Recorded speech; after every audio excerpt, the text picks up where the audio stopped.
With the announcement that arch-capitalist Elon Musk is suing OpenAI for violation of its non-profit founding mission, I thought this raises some key considerations for anyone interested in a post-capitalist future. While I will talk about some details of the lawsuit, towards the end of the video I want to reflect on the broader implications for humanity and what we can do in response. In a world of Silicon Valley startups and venture capital, OpenAI had actually been established as a non-profit entity with the express aim of preventing this potentially revolutionary technology from being controlled and monopolized by one corporate entity like Google or Microsoft. Instead, it was supposed to be open source and in some way harnessed for the common good. Musk had been a founding board member of OpenAI and contributed around $44 million to the company from 2016 before stepping down as the project's co-chair in 2018.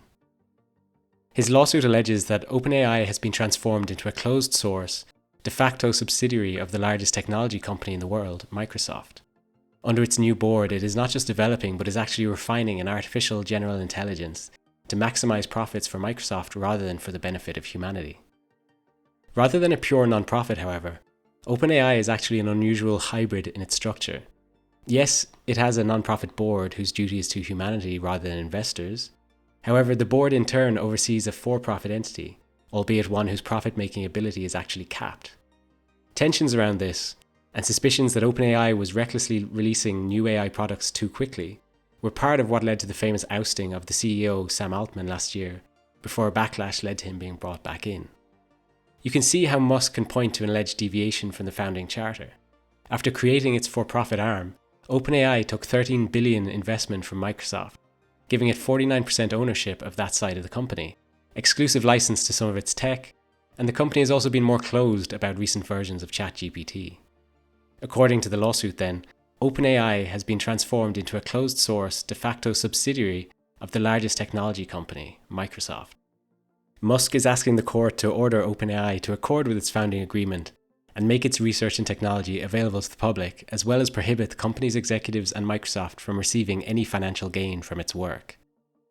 Of course, as ever with Musk, the motivation here appears to be less about the common good than to stop Microsoft and others from benefiting from a company which was supposed to be non-profit, while Musk himself tries to advance his own work on AI linked to his company X.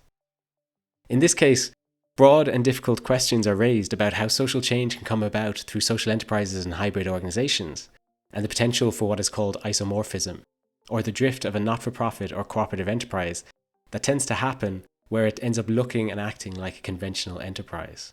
We will cover isomorphism further in future videos in relation to cooperatives in particular. Anyway, there is no one socialist or post-growth perspective on AI, but at the very least this saga raises the reality that there should be some democratic debate about its use, application, or even its very existence in the first place.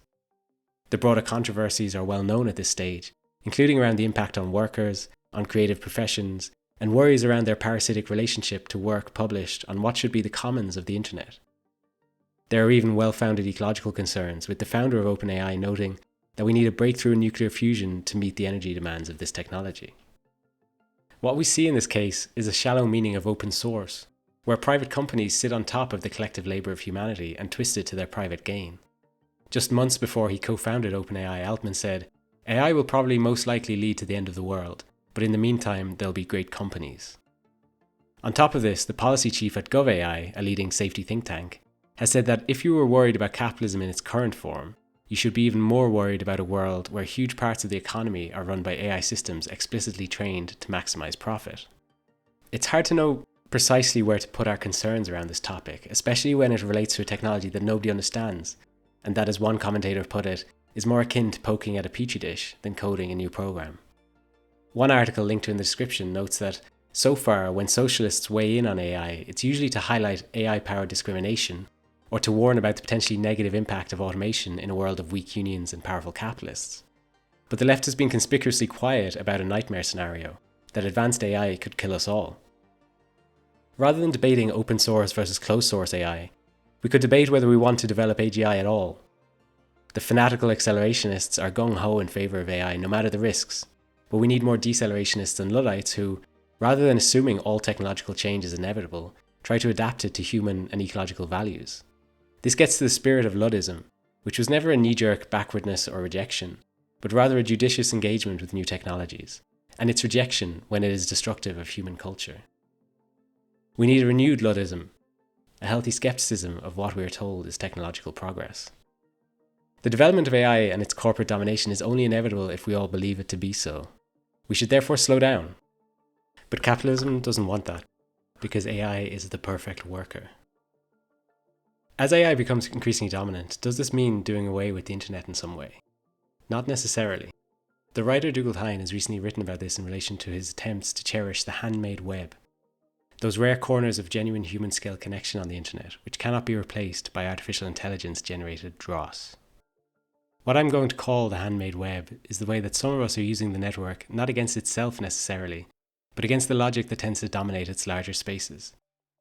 The web that I inhabit today is smaller and slower than the one that I was part of 5 or 10 years ago, and it is woven through with enough threads of actual trust to limit the need for impersonal substitutes. The quality of expression is such that the words I read or listen to don't seem especially vulnerable to replacement with AI. So anyway, I would love to hear what you think about all this. Can AI really be harnessed for human liberation, or is it simply an unfolding ecological disaster? Let me know your thoughts in the comments, and join me over at the Nowtopia Patreon for a free monthly post-capitalism degrowth reading list and other goodies. Your support is greatly appreciated.